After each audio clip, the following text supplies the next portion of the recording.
une paracha fondamentale pour le peuple d'Israël, fondamentale pour chaque personne, et pour lequel on est tous d'accord pour dire que c'est quelque chose de mauvais, s'appelle le Lashon Hara, la médisance. Donc on va parler ici de la paracha Metzora, mais cette fois-ci je vais en parler en donnant un exemple. Parce qu'on est tous d'accord, il ne faut pas faire de Lashon Hara, il ne faut pas faire de médisance, c'est pas bien, c'est pas beau, ça fait du mal, ça tue, etc. Mais en fait, c'est un sport quotidien qui est fait principalement aujourd'hui, on le voit dans les médias, dans les journaux, et puis on le fait de manière naturelle, on va dire presque comme ça, sans vraiment voir les conséquences. Et c'est pour ça que je vais prendre un exemple pour que les choses apparaissent de manière plus évidente, quelles sont les conséquences du Lashon Hara. C'est un exemple qui me touche particulièrement parce que ça concerne des amis qui l'ont vécu et qui le vivent. Tout le monde est d'accord sur la gravité et le mal que peut faire le Yetzer Hara, Lashon Hara, et a occasionné beaucoup de mal pour le peuple d'Israël et dans le monde. C'est le plus grand Yetzer Hara. C'est le plus grand Yetzer Hara. On va voir que derrière ce Lashon Hara, il y a finalement deux notions qu'il faut distinguer. La première, c'est la médisance, et la seconde, c'est la calomnie. La médisance, c'est faire ressortir le mal qu'a fait une personne. Ça, c'est du Lashon Hara. La calomnie, c'est dire des mensonges en disant du mal de la personne. Dans le premier cas, c'est vrai, mais on le fait pour faire du mal. Dans le deuxième cas, c'est pas vrai et on le fait en vue de faire du mal. Donc, c'est bien pire. C'est pire. C'est une chose qui est très efficace et qui a fait beaucoup de mal au peuple d'Israël. L'exemple le plus fréquent qu'on a connu dans la Torah, c'est l'exemple de Bilam, qui a été emmené par Balak pour maudire Israël, voyant que Israël avait une puissance telle qu'il était capable de sortir de l'Égypte, de faire éclater les serrures et les chaînes de l'Égypte et de combattre, alors qu'il venait juste sortir de l'esclavage, les plus grands États de la région. Et donc, ils ont fait appel à une sorte de magicien un peu prophète pour maudire Israël. C'est-à-dire qu'on voit que l'ultime outil après la guerre, c'est le Lashon Hara. C'est une chose qu'on connaît aujourd'hui, qu'on connaît très bien en Israël, quand on voit comment Israël est traité dans les médias par les nations, tous les mensonges qui sont dits, et donc on n'est pas surpris de l'antisionisme qu'il y a dans le monde, de l'antisémitisme qui grandit. Bref, c'est quelque chose qui fait énormément de mal. Le premier exemple que je vais citer, c'est l'histoire de Yaakov et de ses fils.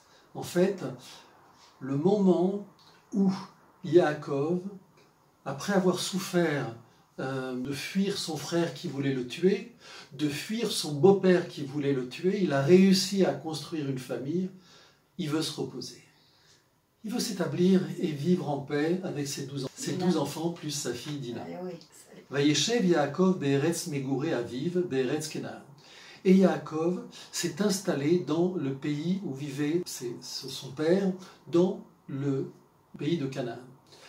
Les Chachamim de mettre en évidence, quand il y a le mot Vayeshev, c'est il a voulu se reposer, s'installer, mettre de côté les problèmes.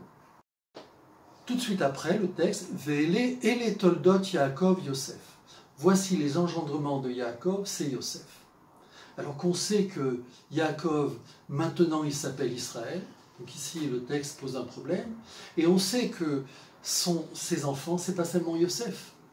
Donc dans cette paracha, suite au fait que Yaakov s'installe, qui veut mettre les problèmes de côté, tout d'un coup, la chose la plus importante, qui est Israël, est mise de côté. Et on nous apprend par la suite que Yosef était âgé de 17 ans, Vayave Yosef et dibatam ra'a al aviem. Et Yosef ramenait de la médisance à son père. On voit la première problématique liée au Lashon Hara de la part de Yosef Hatzadik. Donc on ne peut pas mettre en question sa grandeur, mais on peut avoir des faiblesses. Et en tout cas, les Chachamim vont nous dire que c'est sur cette histoire sur ces éléments, Yaakov qui veut s'installer, la famille qui tout d'un coup dont disparaît l'harmonie, et puis le Lachon Hara qui est amené par Yosef. Il vient dire, nos sages, que c'est là que vont commencer toute la problématique de l'exil en Égypte. C'est-à-dire tout ce dont on a parlé dans la descente en exil aurait pu éviter sans cette problématique. Je vais vous citer le commentaire du Or HaChaim, Et kol asher tavo ena alav, car l'homme amène sur lui tout ce qui lui arrive. Ki en davar rabba mi'adon atov, car rien ne vient du mal d'Akadosh Baruch Hu. Les chol ou beprat, à tout le monde, ou les prat, les yedidav, Yaakov et Kayotsebo. Et donc en particulier ici Yaakov, et tout ce qui en découle. C'est-à-dire que quand on voit la puissance et le mal que peut faire le Lachon Hara, on comprend très bien que le mal qui peut en découler, c'est pas Akadosh Baruch Hu, c'est le mal que l'homme fait à autrui. C'est quelque chose qui ne va qu'en empirant. C'est-à-dire qu'au début, Yosef commence du Lachon Hara sur ses frères, et puis ça se complique. Au bout du compte, la famille explose, c'est la descente en Égypte, Yosef descend en Égypte, Yaakov descend, bref, la famille explose. La réponse à ce Lachon Hara, c'est la réponse qui est donnée après la volonté de Ménir de Bilam. C'est-à-dire la réponse au Lachon Hara, c'est tout simplement l'amour gratuit. Tout simplement retrouver le contact avec l'autre, retrouver l'amour de l'autre, apprécier l'autre, évidemment s'apprécier soi-même, mais retrouver une relation d'amour avec l'autre. Le texte dit comme ça, Velo ava Adonai Elohecha lishmoa el Bilam. Et Dieu n'a pas voulu accepter d'écouter Bilam. Va'afor Hashem Elohecha lecha et klala. Et Akadosh Baruch Hu a inversé la malédiction. Livracha dans la bénédiction, qui evecha Hashem Elohecha, car Akadosh Baruch Hu t'aime. Quand une personne aime, elle ne peut pas supporter le Lachon Hara sur une autre personne. Comment tu peux parler mal de mon frère, de ma femme, de mon père, de cette manière? Une personne qui aime ne peut pas l'accepter. Et donc on voit que le Yetzer Hara du Lachon Hara, ici, quand il y a de l'amour, alors on peut y remédier. Au travers de cet exemple, on voit que Akadosh Baruch Hu protège Israël. C'est-à-dire qu'on oublie dans toutes ces problématiques que Akadosh Baruch Hu nous protège. Il nous protège au niveau général, tout Israël, et au niveau personnel. On appelle Ashgachat Klali, Ashgachat Prati. Une protection au niveau de la collectivité et une protection au niveau de l'individu. Après avoir cité la paracha, le contexte de la paracha, on va venir justement à ce cas particulier que je voudrais mentionner pour mettre en évidence le mal que peut faire le Lachon Hara. Vaïdaber Adonai el Moshe les morts. Et Hachem a parlé à Moshe en disant, de manière qu'il transmette, Zot tiye Torah ta Metzora. Voici la Torah de la Metzora, on va dire, une sorte de lèpre. Bayom Tarato, le jour où il sera purifié. C'est-à-dire que le début de la paracha, et on va revenir un petit peu en arrière, le début de la paracha part du moment où celui qui a calomnié, celui qui a fait du Lachon Hara, eh bien, va être purifié. C'est-à-dire que précédemment, il a fait tout un travail, il y a toute une reconnaissance de la faute et tout un travail pour réparer ce Lachon Hara.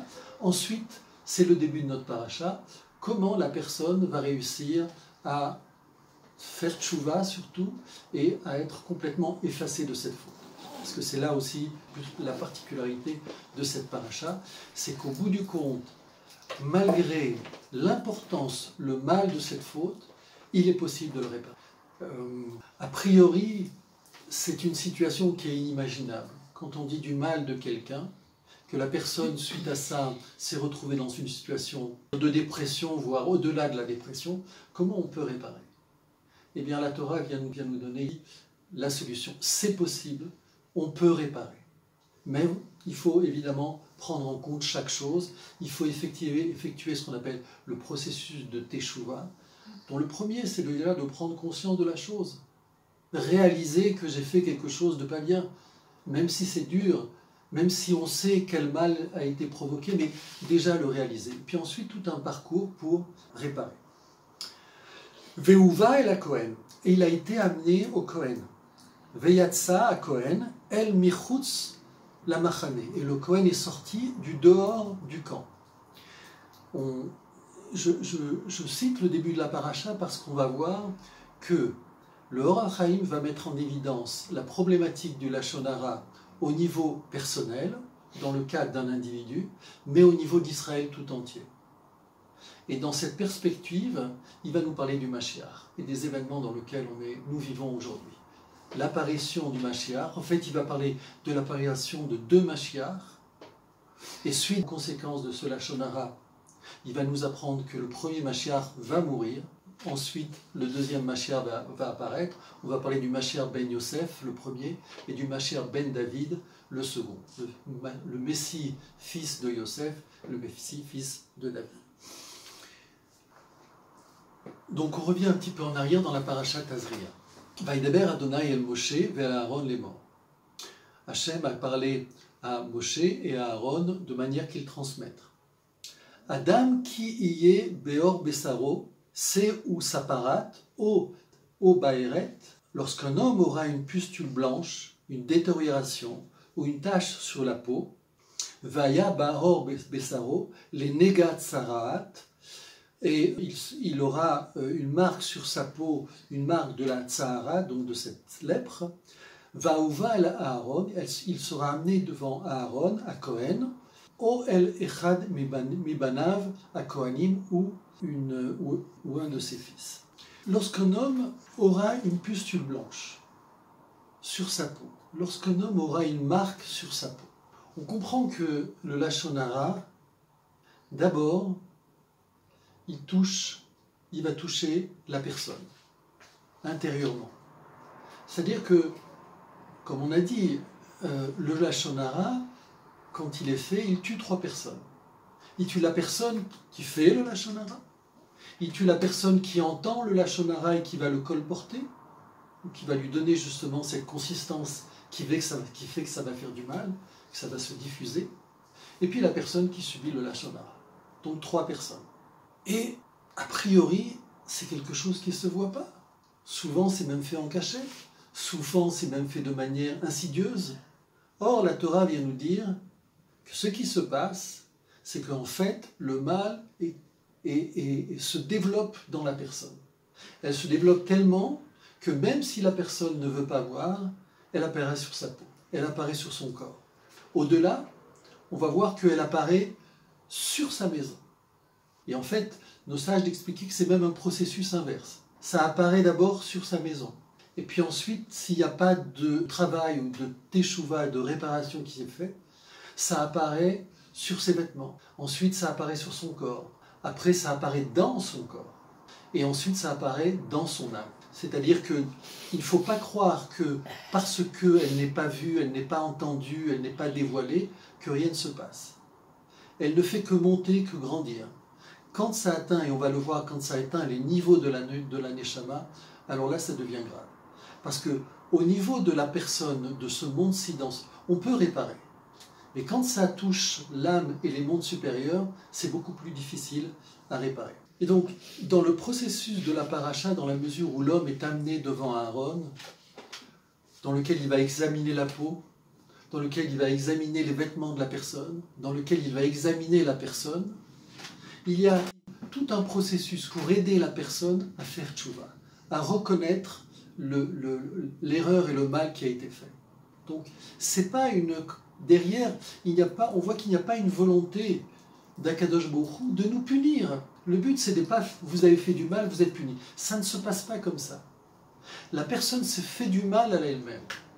Et ce mal, tant qu'il n'est pas reconnu et diagnostiqué par la personne, il ne fait qu'augmenter. Finalement, la personne n'a pas d'autre choix que d'aller vers le prêtre pour pouvoir opérer une réparation de ce Lashon Hara.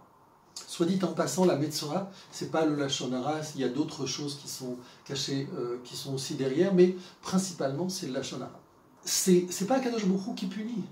C'est nous qui amenons sur nous-mêmes une difficulté qui vient que compliquer la situation. Plus on attend et plus ça devient compliqué. En même temps, et c'est là où il y a la générosité d'Akadosh Baruch Hu, ça va sembler, comment dire, contradictoire, c'est que dans cette souffrance, il y a la réparation. Tant que la personne ne sent pas la flamme, il continue à brûler.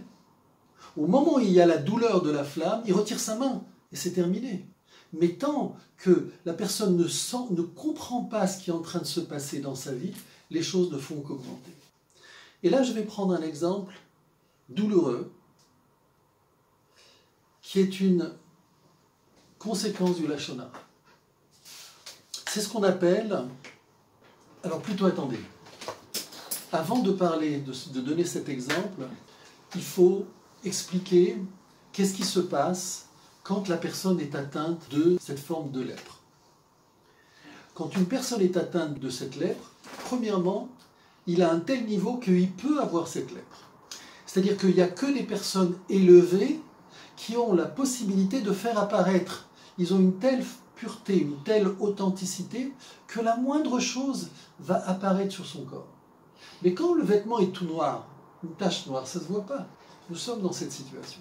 C'est-à-dire que nous sommes très loin de ces hommes qui ont la possibilité d'avoir cette forme de lèpre qui fait apparaître, permet de voir le mal et de pouvoir s'en occuper. À notre niveau, c'est pas possible. C'est-à-dire que notre niveau est tel que c'est qu'un travail d'introspection, un travail de prise de conscience qui va permettre justement par la tchouva. Et on va voir qu'est-ce qui se passe pour justement la personne qui est atteinte de cette Sarah. Elle doit se comporter comme un endeuillé, parce que la médisance tue, c'est un meurtre déguisé. Ensuite, elle doit déchirer ses vêtements, ne pas se couper les cheveux, couvrir sa tête, comme la souffrance qui est faite à l'autre, qui doit se cacher, qui doit continuer dans sa souffrance. Il doit être isolé aux yeux de tous. C'est-à-dire tout le monde doit savoir qu'il a fait du Lachon Hara et il doit être exclu de la même manière que lui a exclu la personne qui a été la cible du Lachon Hara. Il est exclu de la collectivité parce qu'il a divisé. À partir du moment où on lance du Lachon Hara, le but, c'est d'isoler une personne et de diviser. Parce qu'on va créer forcément des camps. Ceux qui vont prendre part au Lachon Hara, ceux qui vont être contre ce Lachon Hara. Il va devoir offrir 2 oiseaux. Nos sages de dire pourquoi des oiseaux? Parce que les oiseaux sont comparés au Lachon Hara par rapport au gazouillement. Il y en a un qui sera tué et l'autre qui sera préservé. Celui qui est tué, c'est ce que nous expliquent les sages, c'est ce que fait la médisance. Elle tue réellement. Mais l'autre sera libre. L'autre, c'est l'autre face de la médisance dont on a parlé, c'est-à-dire la relation, cette fois-ci, d'amour qui permet de réparer les choses. Nos sages vont ajouter, dans ce sacrifice, il faudra ajouter le bois de cèdre, une substance d'un verre, de la laine de carmin, qui sont pour nos sages toute l'expression de humilité qui vient compenser l'orgueil de la personne. Parce que dans la médisance, c'est un excès d'orgueil. C'est vouloir se grandir dans sa personnalité. C'est souvent quelqu'un qui se sent rabaissé, qui se sent touché, blessé profondément dans sa personne. Et donc il va réagir justement par le contraire, en abaissant l'autre. Et la dernière chose, c'est que l'oiseau qui reste en vie va être trempé dans l'eau et le sang du premier oiseau et va être libéré. C'est-à-dire que, comme si quelque chose était rattaché à cet oiseau qui doit faire une réparation, il a quelque chose qui lui reste de ce qu'il a déjà précédemment tué. Voilà. L'exemple que je vais prendre, c'est l'exemple que l'on appelle l'aliénation parentale. Alors, je ne sais pas si vous en avez entendu parler.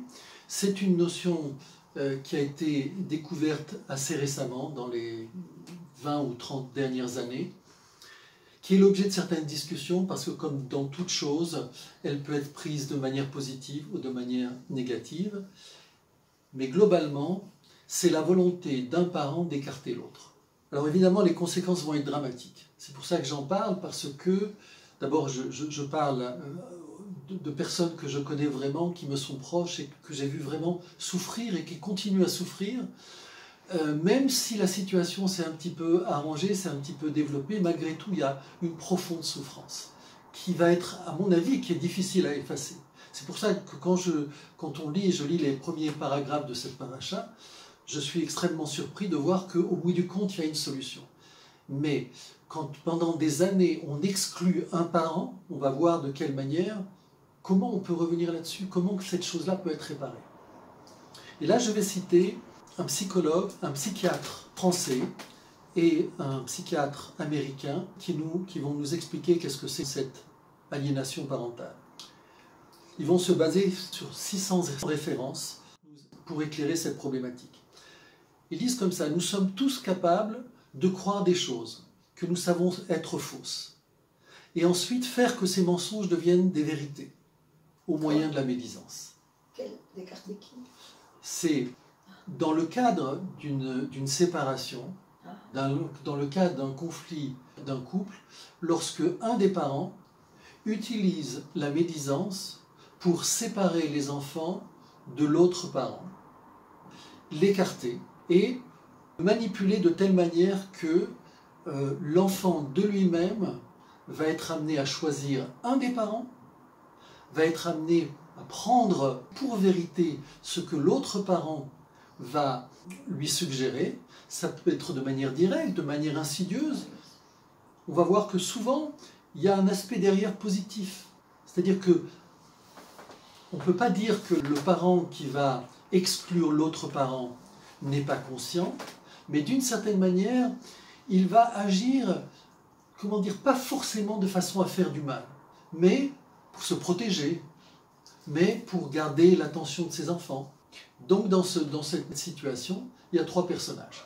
On va nous expliquer qu'il y a le parent qui exclut, le parent qui génère cette aliénation. Il va y avoir les enfants qui eux, vont subir ce lachon hara, qui vont subir cette manipulation, qui va rejeter en toute bonne foi l'autre parent, et qui va modifier au bout du compte le comportement et la personnalité de l'enfant. C'est-à-dire que l'enfant va intégrer qu'il y a un parent qui est bon pour lui et un parent qui est mauvais, qu'il faut totalement rejeter. Ça va devenir une vérité.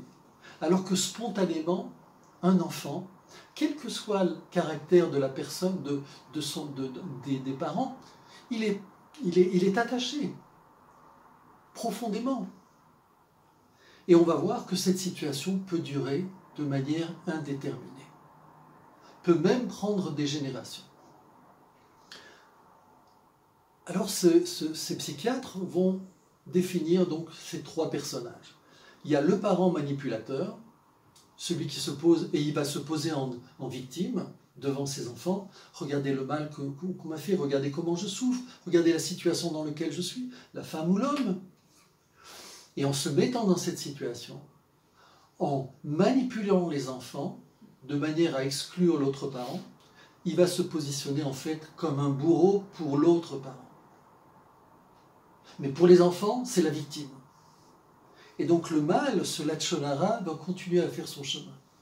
Donc vous voyez que le lachon hara n'est pas quelque chose forcément d'évident, mais qu'on le transporte.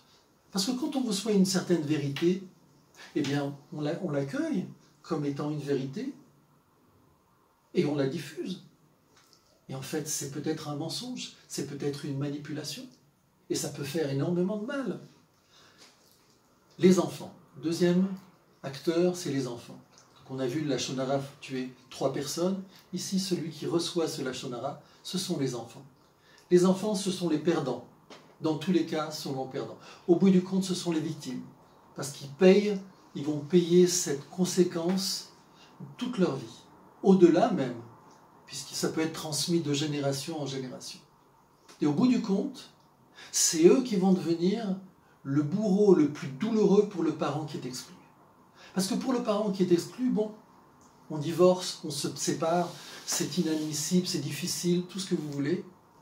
Mais les enfants, que les enfants l'excluent, que les enfants le voient comme quelque chose, quelqu'un ou une femme mauvaise, etc. et tout, c'est, pour un parent, c'est la chose la plus difficile. Donc, les enfants vont se positionner comme les bourreaux les plus, comment dire, je dirais pas les plus méchants, mais les plus incisifs. Extrême. Hein? Extrême. Extrême. Et puis il y a le parent donc qui est rejeté. Le parent qui est rejeté, souvent, il a un profil psychologique qui fait qu'il laisse la situation se développer. C'est-à-dire que quand on subit le lachon-hara, comment vous voulez vous défendre? Vous allez dire à une autre personne, mais c'est faux. La personne vous dit, mais bien sûr, qu'est-ce que tu vas me dire? Tu vas me dire que tu es innocent. Ben, tous les coupables disent qu'ils sont innocents. En prison, il y a 100% de personnes qui sont innocents. Donc il n'y a pas de possibilité quand on souffre du lachon-hara. Comment se défendre? Alors le parent manipulateur, ce qu'il n'a, au lieu de prendre en charge les erreurs qu'il a faites pour pouvoir les réparer, eh bien il va les transformer sous forme de lachon-hara. Regardez le mal que l'on m'a fait. Moi, je n'ai pas fait de mal. Mais ça, c'est pas dit. Mais cette façon insidieuse, petit à petit, de dénigrer l'autre, eh bien, des petites histoires. C'est aussi une façon de se rassurer. Ça peut être aussi une façon de se rassurer. Mais derrière, il y a une vengeance qui s'exprime. Et puis derrière, aussi, rechercher la compensation. C'est-à-dire qu'on subit ici une rupture affective, au lieu de la surmonter, c'est-à-dire de comprendre qu'est-ce qui fait qu'on est arrivé dans cette situation. Parce que j'ai aussi une responsabilité dans cette situation. Et si j'ai une responsabilité, je peux aussi la retransmettre dans une seconde relation et ainsi de suite. Donc il vaut mieux que j'arrête les choses maintenant et que je découvre quelles sont mes faiblesses qui font que je suis arrivé dans cet échec. Ça, c'est une attitude normale, c'est une attitude difficile, c'est une attitude courageuse, mais il y a une façon plus facile, c'est de faire du lachon-hara. Le lachon-hara, ça résout tous les problèmes, parce que je suis la victime, je suis la bonne personne, je suis le tzaddik, la tzadékette, et je suis la victime. Donc en même temps, je reçois toute l'attention et je reçois tout l'amour. Parce qu'évidemment, étant victime, il faut qu'on s'occupe de moi, il faut qu'on me protège, il faut qu'on me rassure. Pour cela, il faut que l'autre soit dénigré. Donc il faut apporter aussi des histoires qui viennent conforter justement cette situation. Mais des histoires qui sont telles que, et on va voir au travers de l'enfant, eh bien, les enfants sont dans une situation où ils n'ont pas le choix. Dans une situation de séparation conflictuelle, de divorce conflictuel, l'enfant, il doit choisir. Où je vais? Dans quel camp je vais?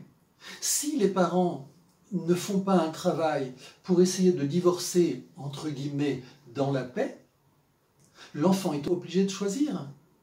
Et c'est pour ça qu'aujourd'hui, les divorces se font de manière de plus en plus intelligente. On comprend qu'on ne peut pas détruire l'enfant.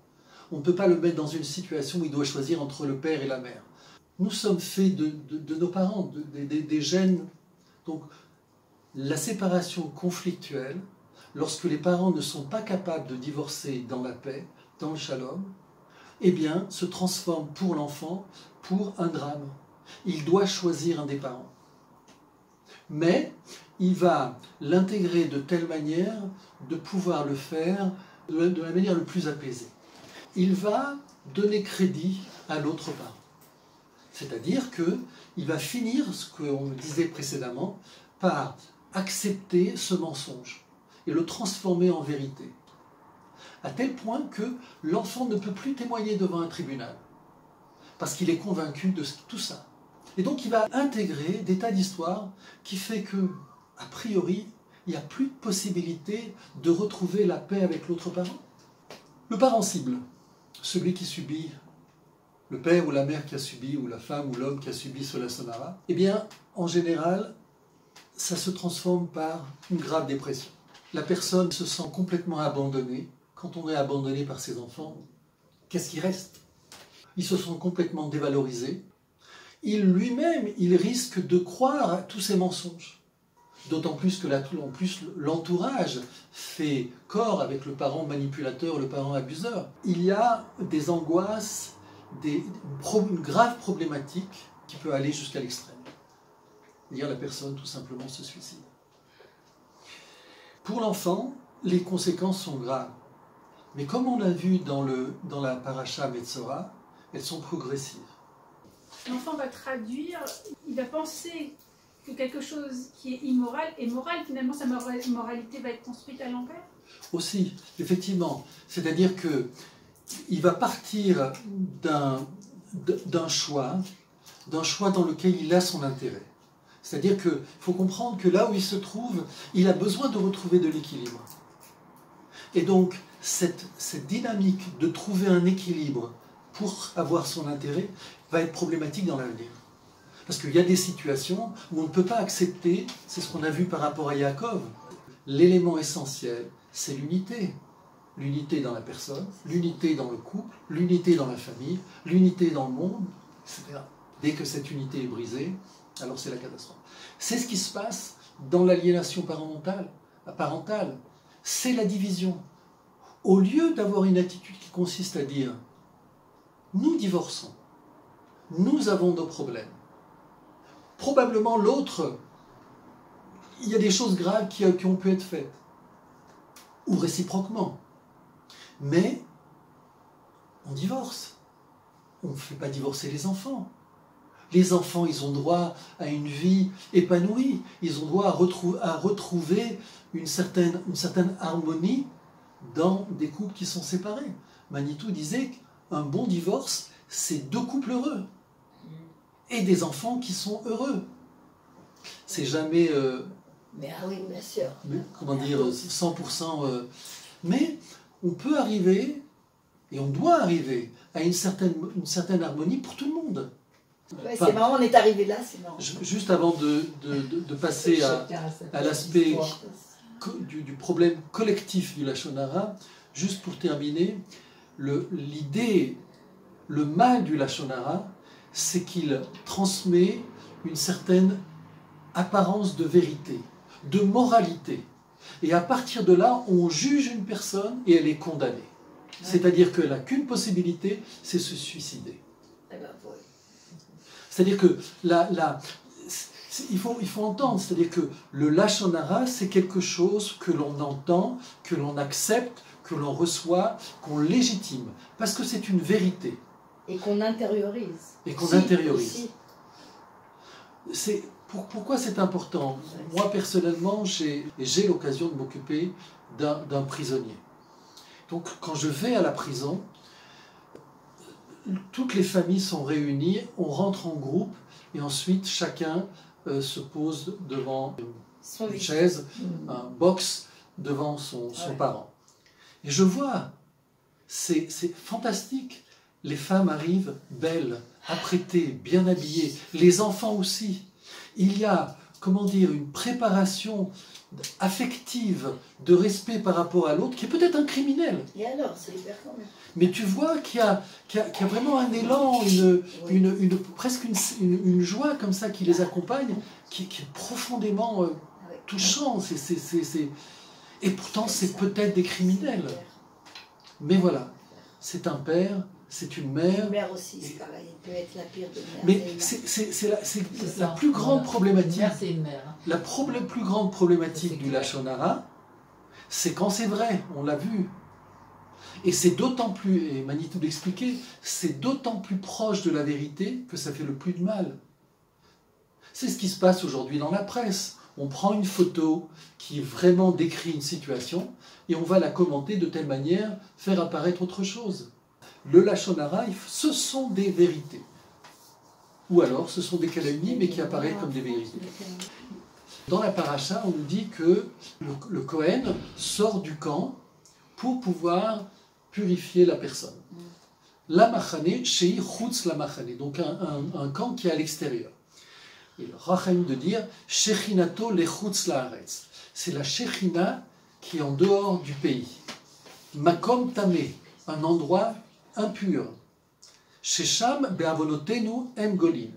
C'est dans cet endroit impur, à cause de nos fautes, le Ham Israël a été exilé. Nous savons que, en particulier, le dernier exil a été causé par le Lachon Hara. En fait, en parlant, en donnant les exemples, on peut comprendre à l'échelle de toute une société quel mal ça peut détruire et comment on peut être arrivé à cette situation. Vera'a veine nirpa anega shebeado ba atzaharat. Et voici, il voit que la plaie a été guérie. C'est-à-dire que Israël a fait tchouva. Alors le Kohen va donner certaines directives, et là, on va de dire, Akadosh Baruch Hu va donner des directives. Quand Israël fait tchouva, alors il va prendre 2 oiseaux. Akadosh Baruch Hu prendra 2 oiseaux. Les 2 oiseaux représentent le Mashiach ben Yosef, le Messie fils de Yosef, et le Messie fils de David. Betrilat idgale Mashiach ben Ephraim. Au début, je lis l'Orachaim. Au début, le Messie fils de Yosef, Ephraim, va se révéler. Veyamot, et il va mourir. Ve'acharkar idgale Mashiach ben David. Et ensuite va se révéler le Messie fils de David. Amar lakach la metaer bet sevon. Par rapport à ces 2 Messies, Akadosh Baruch Hu, le Kohen, va prendre ces 2 oiseaux qui sont purs. Veshachat a Kohen ramaz le harigat Mashiach ben Ephraim keomro. Et le Kohen va tuer le premier oiseau qui est un sous-entendu, une allusion par rapport au premier Mashiach. Il est dit ensuite El kli cheres al maim chaim. On parle donc d'un récipient en terre cuite parce que ce récipient en terre cuite représente l'homme. L'homme qui est une poussière, poussière de la terre, afar mi'adama. Dans l'idée que l'homme, quand il est dans une situation qui précède la Torah, c'est comme de la poussière. Mais dès qu'il reçoit la Torah, alors il s'élève, il rasera tout le poil de son corps pour se faire purifier. Le Roi Chaim de dire c'est une allusion à l'aliénation par rapport à la matière, l'attachement à la matière. Il les lavera dans l'eau, dans l'idée que Israël, s'immergera dans la Torah. Et c'est ça qui va purifier Israël. Alors il pourra rentrer dans le camp, c'est-à-dire que quand la personne, et donc là Israël sera purifié, il pourra revenir dans le camp. Quel est le camp dont on parle ici? C'est la Shekhinah. C'est-à-dire la Shekhinah va pouvoir venir dans quel camp? C'est-à-dire Jérusalem. Le Roi Chaim de dire Ze machane Shekhinah Yerushalayim ayoredet bnuya milemaala. C'est la Jérusalem d'en haut qui descend sur terre. Et qu'on voit que c'est pas la construction ne se fait pas d'en haut.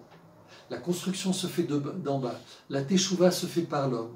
Quand la teshuva est possible, est intériorisée et réalisée, alors il y a une rencontre entre les 2 mondes et Akadosh Baruch Hu peut régner sur terre.